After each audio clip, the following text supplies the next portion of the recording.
Today, 3 artists who all live in the same neighborhood are gonna let me into their studios. And the last one, she's gonna make my portrait using chemistry from the 1870s on a piece of tin. So if you stick with me to the end, you'll watch my face come up out of a developer tray in a process older than electric light. Let's go. 3 artists, 3 completely different mediums, 1 neighborhood. There's a thread running through all of this, and it's not subtle. In the last episode, I told you about the people who live in this neighborhood, the mid-century obsessives, the careful caretakers. Today, I want you to meet 3 of them. They're not realtors, they're not architects. They're a painter, a potter, and a photographer. And they all chose the Cliff May Ranchos on purpose. I asked each of them the same 5 questions. I'm gonna let their answers and their work do the rest. 3 studios, 3 streets, 1 neighborhood. The Cliff May Ranchos of Long Beach.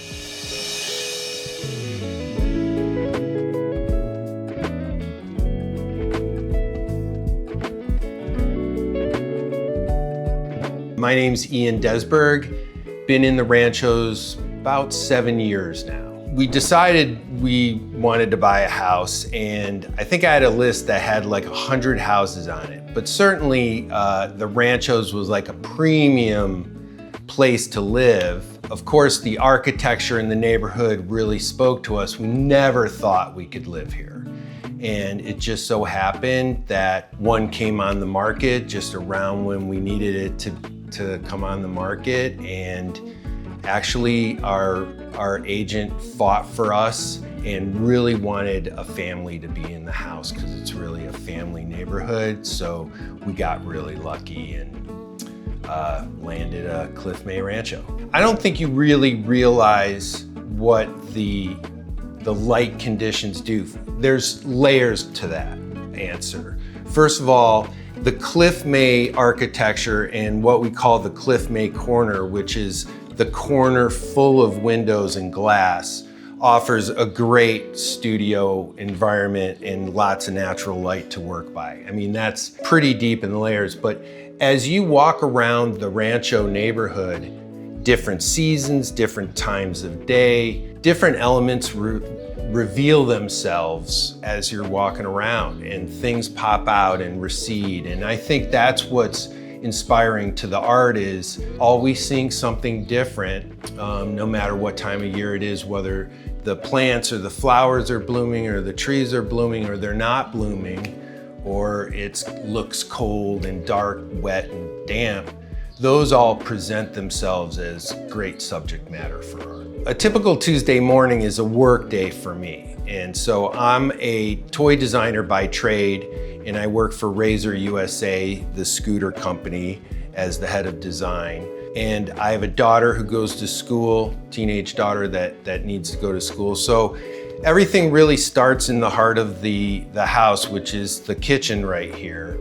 And we're making breakfast, making coffee. My wife works out of the house here at home. And so a Tuesday morning is hopefully sunlight coming through the Cliff May corner here with a beautiful day, but pretty much we go to work and school. The most Cliff May thing in the studio, which again is the kitchen, the heart of the house, is probably that right there, which is a original Cliff May wall sconce that came with the house. And you don't see many of them anymore, but you know, that was probably handmade production run just for the Ranchos right here.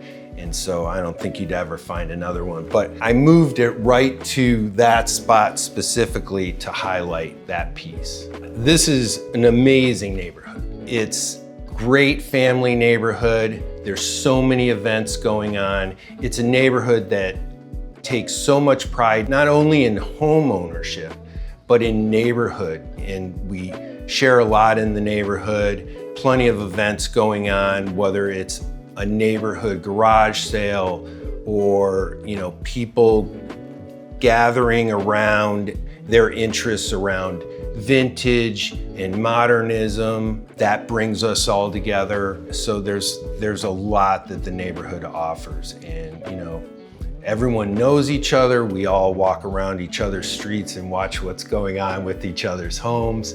And you know, again, the art has been really interesting because as I did more paintings and produced more art, people saw their homes and they wanted to own the picture or the painting, but beyond that, they invited me over into their house. So I've seen so many houses, and the individualism, it's really interesting how closely we're connected in interests, but how individualistic we all are with our tastes about how we decorate or the interiors of the homes or what we hold in high regard.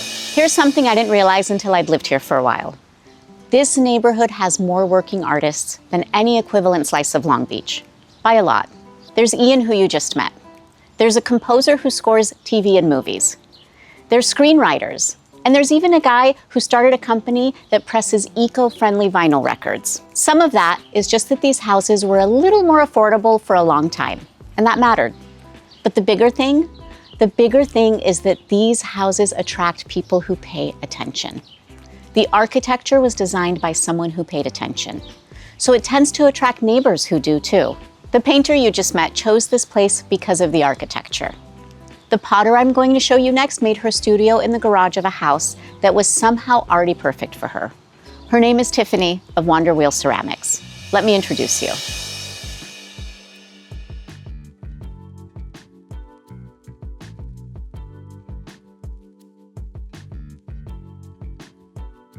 My name's Tiffany Williams. I've been in the Ranchos for, it was May, so a little over 2 years. Wander Wheel, it comes from a couple different things. So I've done a lot of vendor markets. I do craft shows or fairs, and I've traveled all over the country doing them, from all the way from Florida, Kentucky, Missouri, Colorado, California, Nevada, so lots of different locations. So we have our camper van that we have a really cool Sprinter van that, with the Wander Wheel sticker on it, and we travel to those shows in the camper van, which is really fun. So we kind of make little vacations out of it as well. And on top of that, I actually do videos of me throwing out in nature at different locations. I have a portable wheel with a battery pack. I've been doing the videos for a little while now, but I haven't actually saved any of the pieces until now. And the first one was from San Onofre Beach, State Beach. We did a video down there. We haven't released it yet because I just fired the piece, and I'm gonna glaze it up in the next couple weeks and release the video, because the thought about it is that now I can have, when I can sell the piece, but it also comes with an experience, which is pretty cool. So somebody can actually see where it was made, location, and then we actually stamp the location into the piece itself, which is pretty cool. So when my wife got relocated to the Los Angeles area for her work, we weren't really constrained to any area that we had to live, because she kind of works all over the area. So we were really looking all over. And it just so happened that a house popped up over on Callan, and we were looking at it. And I think anybody who's rented or owned a home knows that when you walk into somewhere, you're like, this feels good. This feels right. I can see myself here. And it just has a vibe to it, right? And that's how we felt when we were looking at that house. We didn't get the house, but we realized it wasn't really the house. It was the whole neighborhood itself. So when we did move here, we actually liked it even before we learned how cool it was with all the people and how they invite everybody over for get-togethers and dinners and support each other personally or professionally. And it just becomes it really is a whole community. And I've lived a lot of different locations and a lot of different states and places, and I can really honestly say that there's no place like this neighborhood. So obviously the light in here, as you can see, is just incredible with so many windows. And it's one of the beautiful parts about the Cliff May homes is the unique windows that they have and keeping those original windows. And when it comes to the light in here, it's not necessarily how it helps to illuminate or light up my work particularly. It's more about what kind of space it creates. When I'm in here and I'm actually creating, I want to make sure that I'm in a space that feels, honestly, this space feels like a vacation when I'm out here. So I feel like a vacation at all time, which creates a space where I can feel creative, I can feel inspired, because that's what's going to come out in my work. And since I do sell my work and share my work, I think that people that see it or customers, they can know when your work doesn't feel inspired. And I think the reason they want to tell me about my work or look at my work or even purchase my work is because it comes from a place of saying, wow, this is incredible. I wonder what she was thinking, or it looks so inspired, and they're also inspired by it. And I think it's important to feel that way when I am creating it, so that it doesn't feel stagnant and I don't feel mediocre in the things I'm doing. So this is not my full-time job. It's my half-time job, we'll say. So it's my half-time job. And when it comes to ceramics, you have to plan ahead. So with my other job and this job, I have to kind of work them around each other. So for a Tuesday morning, for example, if I am going to be working on my honeybee mugs, I know that I need to get those thrown the day before. So it also depends on the temperature or the weather out, or what season it is, because the clay will dry differently in those. So I will throw them, let them sit overnight. I'll cover them with a plastic wrap. So in the morning, I usually cut the handles, trim the mugs, stamp in my bees and the honeycomb, and then let it sit. And in that time, I can either do glazing, I can do any other maintenance, cleaning, other stuff that needs to be done around here. It's also a great time if I want to get like a workout in or do some work around the house. Then I'll come back in the afternoon and I can actually attach them, stamp them on the bottom. Everybody likes your work to be signed. People are actually very particular about that. They like to know where it came from and supporting those local artists. So they like your work to be signed. And then I'll set them over there and let them dry it usually takes a couple weeks. Nothing happens fast in ceramics. The most Cliff May thing I have in my studio personally would be my Cliff May mugs. I find that what is so cool about those is that when I first made them and started showing them to the neighbors, everybody just went wild about them and thought they were just the coolest thing, and everybody wanted one because everybody loves this neighborhood and these houses. And I think that that's the most cool Cliff May thing, of like your mid-century modern cool mugs. And the neighbors have been so supportive about it. I'll get a call or a text or something, a message saying, can I come over and pick up a mug? And they'll come over to the studio and pick out mugs, and usually it's one of the Cliff May ones, which is pretty cool. So if someone's thinking about moving here, I would tell them, I think it's really important that you work with somebody that knows the Ranchos, knows this neighborhood, knows what these houses mean and what they are. There are things about them that are very important to understand, what you're getting yourself into, good and bad, how they are maintained, how they were built, and the nuances and quirks that come with that. So it's really important to come from a place of somebody who's educated on this neighborhood, but also knowing that, like, hey, it's all going to be worth it, because this is one of the coolest places I've ever lived, and definitely the coolest neighborhood I've ever lived in,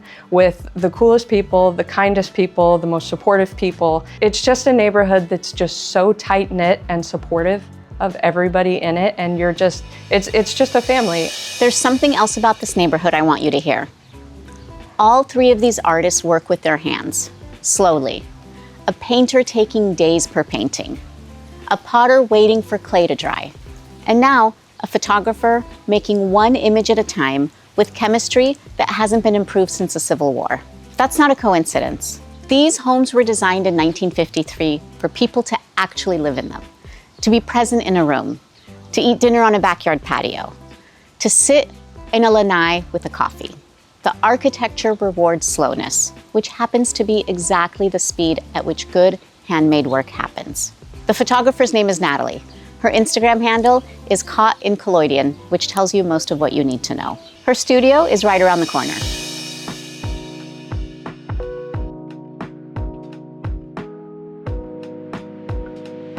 My name is Natalie Bloomfield, and I've lived in the Ranchos for the past 4 years now, since 2022. So cotton collodion. Collodion's the substance that I'll use to pour on the plate, coats the plate, and once you put that in silver, it makes it light sensitive. So yeah, cotton collodion, just came up with it. I've always just been kind of drawn to more like older things, and cars, architecture, music, and we had the opportunity to move into the Ranchos. We were living in San Pedro before, and we took that opportunity and we've loved it, and we're really just lucky to live here. I started tintype photography around 2 years ago, and I've been doing it ever since. You know, I've done it on and off, and I just kind of started getting more into it as a business around like a year ago. The way the light kind of moves through the Ranchos is really cool. Like, One of my favorite times of the day is sunset, and the light will come in through the back patio in the living room, and it just looks super neat.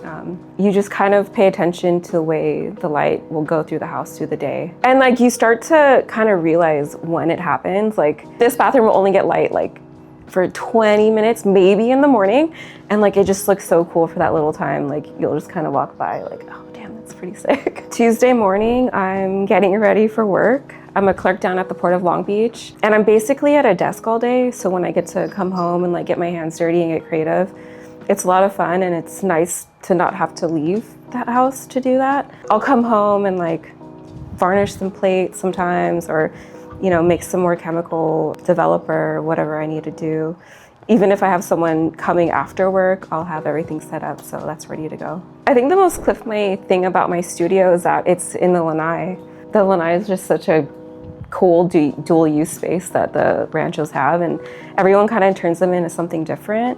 Like sometimes my husband's working on his motorcycle out here, and sometimes it's a little tintype studio. If you're on the fence about moving to the ranchos, I would say just do it. It's a great community. There's a lot of creative, cool people, and it's a great place to live. I've always like shot on film, and that's always been a lot of fun. And I saw this process and I just thought it was so neat, and it kind of like brought me back to when I first got like my first Polaroid camera, and you see that like image develop in front of you. And to me, this is the first kind of version of that. When that image is like coming up, like it's like not lost on me, like it's still like super cool. And I took a class and I just kind of like dove into it, and I've been doing it since. I think really the homes and the architecture really kind of attract a certain kind of person. Like we'll be out and we meet someone really cool, and we'll kind of get to talking like, where do you live? Where do you live? And they're like we met someone last week, he lives behind us. We had no idea. And I don't know what it is. I think it's the area, the homes, and everyone's been really supportive. 3 artists, 3 completely different mediums, 1 neighborhood. There's a thread running through all of this, and it's not subtle. The places we choose to live shape what we make in them. The work that comes out of a neighborhood like this tells you something true about why the people who live here fight to stay. If the last episode was the honest field guide, this one is what the field guide is really about. The homes are beautiful, but the people who choose them are the reason this neighborhood feels the way that it does. Ian, Tiffany, Natalie, all 3 of their links are in the description below. Go support their work.